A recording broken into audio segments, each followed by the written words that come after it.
Seriously, the scholarship just gave me that opportunity to make my mom proud and to know in my heart that I was carrying on a legacy that my dad had left behind and to continue to make him proud too.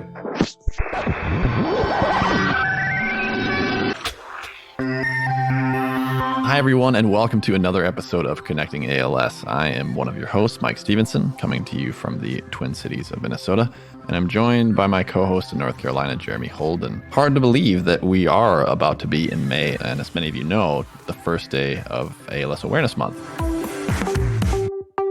You'll be hearing from us and our colleagues at the ALS Association about the urgent and ongoing work being done in ALS research and advocacy and care services to make sure that the pandemic doesn't stand in the way of progress. Yeah, that's right. I think Colin Neate, CEO and president of the association, said at the outset of this public health crisis that ALS isn't taking a pause while we deal with the COVID-19 pandemic. And so it's just as important as ever for the mission to go forward. And we'll be talking quite a bit about that in the coming weeks.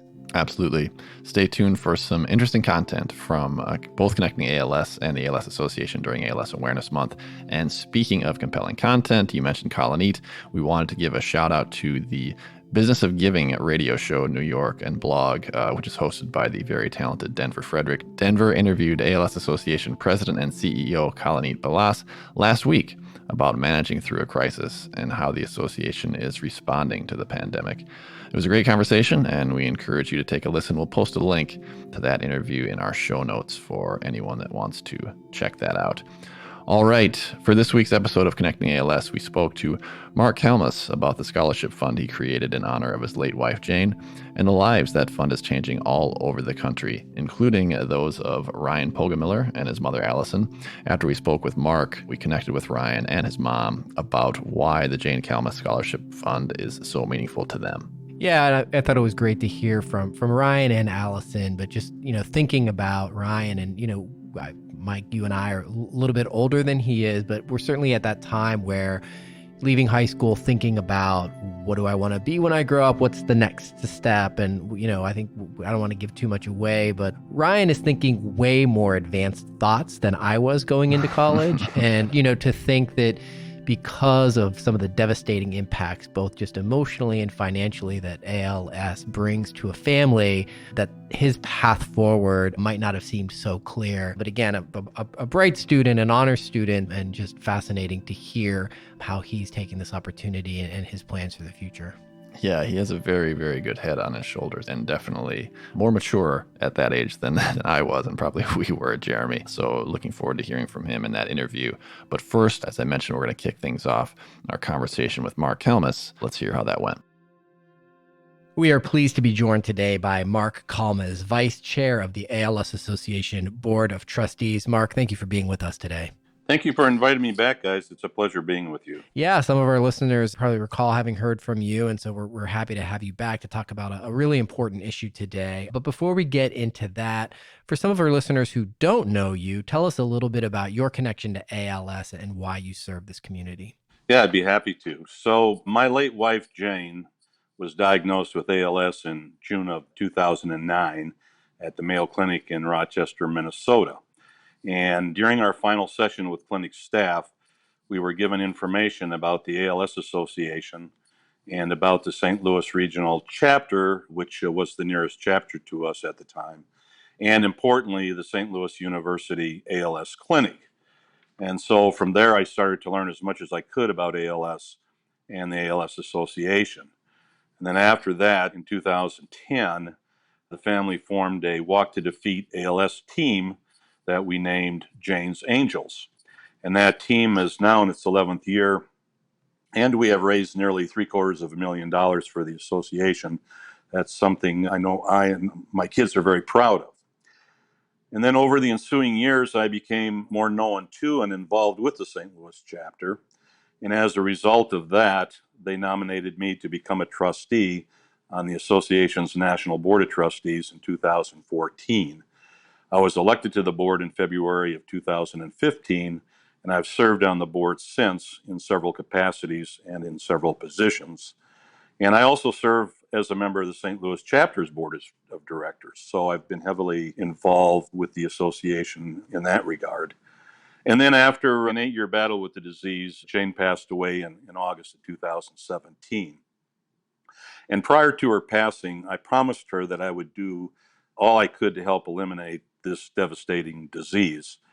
And it was really an easy promise to make after having been a caregiver for 8 years and seeing firsthand that devastation, as well as seeing it in many other pals and their families and caregivers that I have encountered over the past 10 plus years of my involvement with the disease.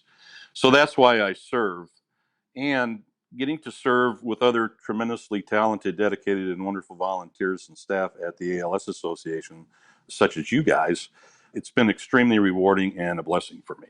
Well, Mark, we can't thank you enough, certainly not on this podcast, for all that you and your family have done for the cause and for the ALS Association, for so many families like yours who have been impacted by ALS. Really, really tremendous body of work that you've done on our behalf over the last more than a decade, really.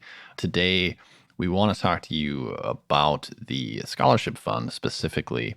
A little over a year ago now, you made the decision to create the Jane Calmus ALS Scholarship Fund in honor of your late wife to benefit students who have lost a loved one to ALS. Why was it important to you and your family that this educational component be a part of Jane's legacy? Well, Jane battled 3 major illnesses during the last 11 years of her life. She battled a heart condition, breast cancer, and then finally ALS.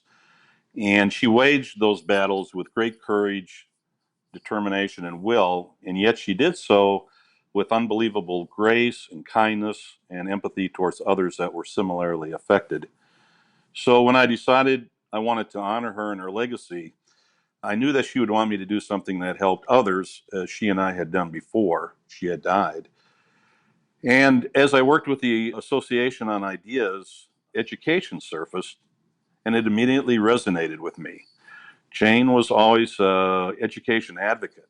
She was a great student herself, graduating magna cum laude from Wichita State University. She insisted all of our kids get college degrees, which they did, because she knew what the benefits of education did for her and for me in the successful careers we had and the good life we had established.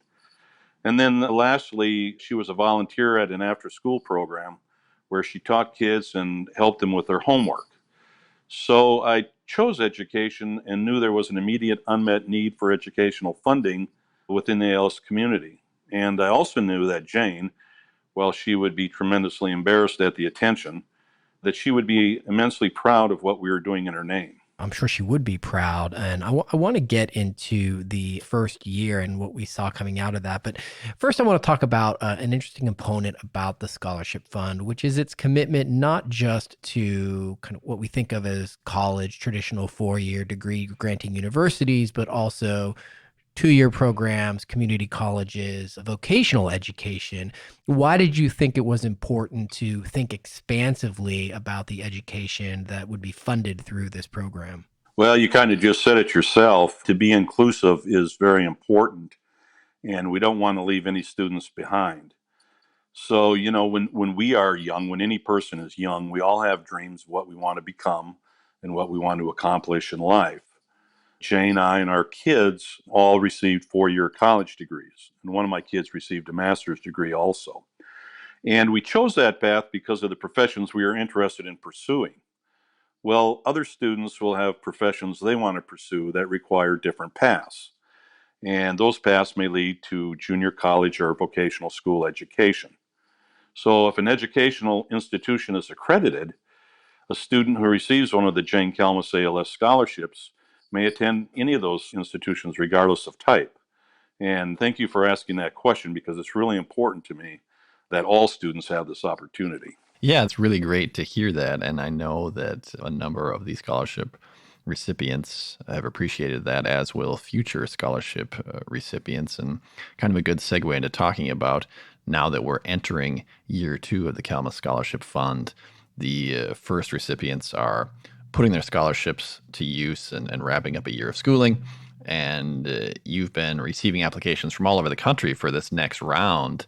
If you could, Mark, reflect on that first year for us and kind of what you've learned and how things have gone for the program. Yeah, that's a great question. Man, this first year has gone by really quickly. And it seemed just like yesterday when we were first discussing the possibility of a scholarship fund. And when the first application period opened a year ago, we really didn't know for sure what response we would see. But based on demographics we have of the ALS community and what we believe was a huge unmet need nationwide, we thought there could be a significant response. And that belief turned out to be true. We ended up with 133 completed applications, and we had hundreds more that weren't completed for one reason or another.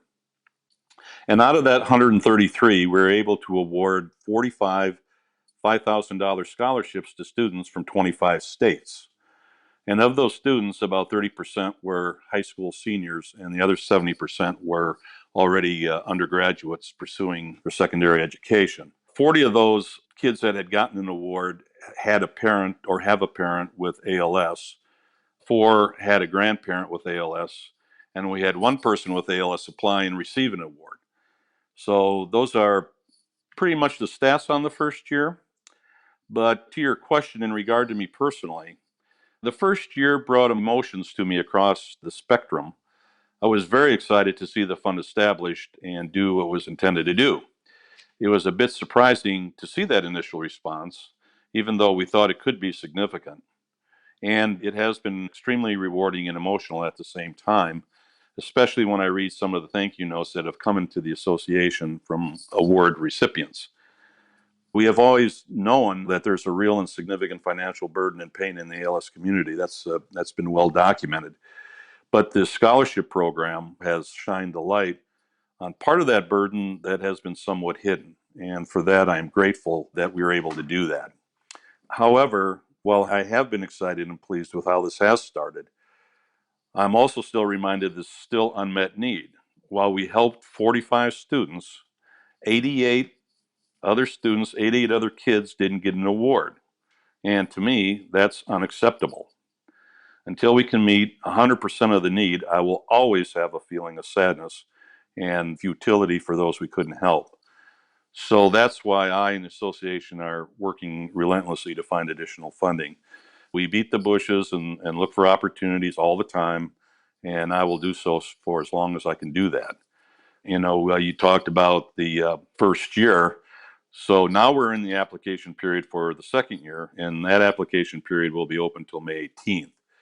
So we're just halfway through that period, and yet we're already seeing incomplete applications come in at more than double the rate of all of last year. And this may Wow. this may be due to more awareness of the fund. It may be due to additional financial burden caused by COVID-19, or frankly, it could be a combination of both of those. But nonetheless, it highlights the need for more funding. So if I can say to your listeners, if you have the ability to help change the lives of young people in a very positive and meaningful way, please donate to the Jane Kalmus ALS Scholarship Fund. And we can provide information for how listeners can do that in the show notes. Mark, anything else you want to reflect on heading into the second half of the application period for year 2 and where the scholarship fund goes from here? Well, as I said, we want to make sure the word gets out across the country that students know that this fund exists. We want everybody to be able to have the opportunity to apply for it. But then, as I've said a couple of times through this interview, funding is critical. Like all things in life, not much can happen without money. And we do have this pretty significant unmet need. So we want to continue to increase the level of funding. We want this fund to become sustainable. It doesn't do any good for when I disappear off this earth that the funding all of a sudden dries up and the fund goes away. We have demonstrated that there is a huge unmet need. We want to keep this ball rolling. We want to enlarge that ball. As I said earlier, I'm not going to be satisfied till every student, every kid who wants a scholarship can get one. And that's just, it's critically important in the journey and the path of a family with ALS. That attitude is amazing, Mark. Thank you. And I do hope that you and the association are able to continue funding the scholarship in this way. We're speaking to a young man later on this podcast about his receiving of the Jane Kalmus Scholarship and how it changed his life. And I have met a number of students who were recipients, and they all said the same kind of thing, that it was so meaningful to them and really did help ease that financial burden that was brought on by their family facing ALS. So again, we thank you and are humbled by the work that you've done, Mark, you and your family, on behalf of families living with ALS. Thank you. I greatly appreciate it, and I greatly appreciate having the opportunity to talk about this fund and with you guys, and I'd love to talk to anybody else about it.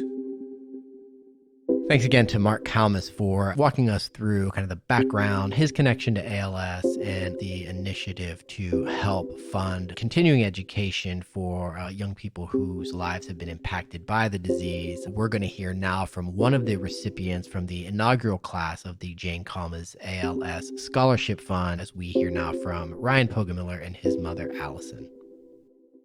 We are on the phone today with Allison Pogemiller and her son, Ryan Pogemiller, and they are joining us from just outside Phoenix, Arizona. Thanks to the both of you for being willing to speak with us on Connecting ALS today. Absolutely. Thank you for having us. So we wanted to have you on to talk about the Jane Kalmus ALS Scholarship Fund, as Ryan was a recipient of that scholarship, and that program is now in its second year. So Ryan, we will have a bunch of questions for you about that specifically in just a few minutes, but we want to start with you, Allison, if you don't mind. And for the sake of our listeners, could you give us a little bit of background on your family story and just how ALS came into your lives? Yeah, sure, Mike. Well, as probably most families can understand, with a diagnosis of sporadic ALS, ALS entered our life as a complete surprise and very quickly. My husband of 21 years, named Jeff, was 53 when he mentioned to me that he kept biting the inside of his cheek and he wasn't sure why. And he does a lot of presentations, so he was really noticing that he kept biting his cheek. And a short time later, I noticed he would slur a couple of words here and there. And many people might not think anything of those things, but even these really small things were out of the norm for him. He was an accomplished athlete. He was physically in impeccable condition and at the height of a very successful career in technology. I mean, the man never got a cold. He never had a cavity. So all of this was out of the norm. So we immediately started what would be about 5 months of absolutely grueling tests and doctor's visits leading up to that moment when everything we knew in the world came to a screeching halt and we got our diagnosis of you have ALS. I can't even imagine what it must have been like to hear those words. I'm sorry that your family had that experience and to go through that with someone that you love. Unfortunately, it's a story that many of our listeners are too familiar with. Right. So where did you turn for support? What resources were available to kind of help you on the next steps as you began that journey? Well, at the time of my husband's diagnosis, which was in early 2015, the type of resources that are available today didn't exist. We've made a lot of progress in the last few years. So I felt completely alone and lost. I absolutely couldn't grasp the situation that we were in. And in the beginning, I couldn't even help my husband with what he might have been feeling, his despair and his fear in relation to this horrific diagnosis, because I was drowning in my own feelings of terror and I was totally alone. So I spent 7 months of the 12 months my husband lived with ALS on my computer or my phone 24/7, trying desperately to find an answer that turns out didn't exist, or some kind of way to prove the diagnosis wrong, or really just any type of hope whatsoever. And during that time, we saw a neurologist out of state, and that happened because I had been researching neurologists and he seemed to be on the cutting edge of things in ALS, and that's how we ended up traveling to California until it just got too difficult, and he helped us to get into an ALS clinic in Arizona. But I had no idea what a clinic was or that it existed at that time. And once we were a part of that clinic environment, I was introduced to many different kinds of resources and assistance, one of those things being my local ALS Association chapter. And I'm seriously not exaggerating when I say that my care services provider at the association became my lifeline. And I honestly do not think I could have made it to the end of Jeff's journey without her help. I'm so forever grateful, and I will spend the rest of my journey working in partnership with my ALS Association chapter to provide the most thorough resources, programs, and information to ALS families so nobody has to feel lost or alone. It's good to hear, Allison, that you and your family found the Arizona chapter of the ALS Association to be a helpful resource. They have a sterling reputation for a reason, and I'm glad that they could be there for your family during an extremely difficult time. And I know that you've stayed very involved with that organization, and you're a tremendous help to them. So thank you for that as well. Let me ask, at any point along the way, while you were seeking opportunities and resources like the one that eventually became available through the Jane Kalmus ALS Scholarship Fund for Ryan, did you think that something like that on the educational side for your son, that might exist? Well, thank you for pointing out how wonderful the Arizona chapter is, because I agree with you. And one of the things that makes them so incredibly wonderful is they're really focused on the whole family and put a lot of programs and thought into the effects of ALS on the whole entire family structure. And I learned firsthand that an ALS diagnosis absolutely does not happen to a person, but rather to a family. So Jeff's journey with ALS was 380 days long. He's now free and has no fear, no anxiety, no pain. But the impact of those 380 days of tragedy will remain a part of my journey and Ryan's journey forever. And those impacts have some serious consequences, such as education. So similar to the world we're living in today, where people are saying, oh, we're all in the same boat, it doesn't fit. I mean, we're all in the same storm, but the boat we're sailing may be totally different than the boat of the person next to us. And I can't even begin to imagine what that ALS storm did to my 15-year-old son. But I do know it definitely took a toll on his ability to focus on school or even to care about school.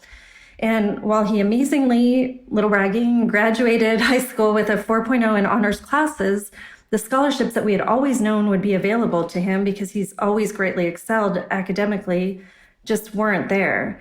And in addition, the loss of our financial head of household did not put us in a great situation when looking at colleges, because Ryan has always wanted to go to very esteemed colleges out of state. So I could find nothing. I searched and searched, and I could find nothing to help families in our situation until I came across this scholarship. So it truly opened up possibilities and changed what we were able to do. That's amazing. Thank you for that analogy too, of the boat in the storm. That's really an interesting way to put it, and so true, I think, for families living with ALS and then having these added layers of stress brought into their lives. We're going to shift over to Ryan now to talk a little bit more about the scholarship experience. And Ryan, your mom just alluded to a portion of it, but when and how was it that you first heard about the Kalmus Scholarship Fund and how it might be available to you? So, as my mom was talking about just seconds ago, I've always had goals of going to colleges that I obviously could not afford. And she happened to stumble across this scholarship, and I heard about it through her. And it was actually the month of graduation. I went back and I looked in to see when I applied, and it was May of last year when I had just graduated from high school. And because of my mom telling me about this scholarship is seriously how I found out about it, because of her hard work with the ALS Association. And she's much more knowledgeable about ALS, the association. So I really owe it to my mom. What was your reaction when you found out that you would be receiving a scholarship through the program? I was beside myself with excitement. I was overjoyed. The excitement of knowing that I was able to go to college and get my education meant so much to me, because growing up, like, that was all that my dad had instilled in me, was go to school, get an education. And of course, my mom played a part in that as well. But to honor my dad and carry on his legacy through education, that was something that was able to be offered to me through the Jane Kalmus Scholarship. And I was very grateful to the ALS Association, because I knew without them I wasn't going to be able to have that option open for me, you know? And seriously, the scholarship just gave me that opportunity to make my mom proud and to know in my heart that I was carrying on a legacy that my dad had left behind, and to continue to make him proud too. Oh, what a beautiful way to put that, Ryan. And it's so clear that your father had an influence on you in that way. And your mom said she was bragging earlier, but I don't think it's bragging to talk about you graduating with honors coming out of high school. And clearly education was so important to you. And it's great that you were able to continue your educational path and go to college using this scholarship as a part of your funding. Will you tell us, if you don't mind, what you're studying right now at school and kind of where you're at on that path and what you're hoping to end up doing if you've thought that far ahead? It's actually really funny. I've been on a very tumultuous journey to figuring out what I'd like to study. I actually started out as an English major, but after hearing, oh, are you going to become an English teacher so many times, I was like, I just can't possibly study English anymore. Like, I just can't.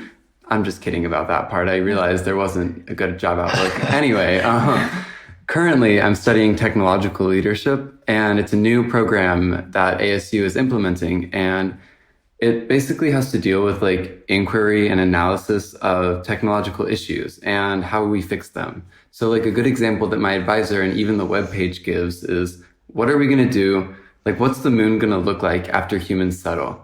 And that's a very open-ended question. No one really knows. But technological leadership, the degree, gives students the tools and the assets to solve questions like that, solve those questions that we've never had to answer before. And with working in all of that, it correlates with space, technology, all those things. And ever since I was a little kid, I used to have books of all the constellations, all the stars. I was obsessed with mythology. I loved everything to do with the stars. And so I'm studying technological leadership in the hopes that one day I'll get to work at NASA, the greatest way to work with the stars. That's not physics, because I can't do physics really. And it was the non-math way to work in science and technology. So that's what I'll be studying, is technological leadership. Very cool. Yeah, and quite ambitious, but it sounds like you're on the right path, and I'm sure that our listeners have all the faith that you'll get there. What would you say to others who are, maybe thinking about,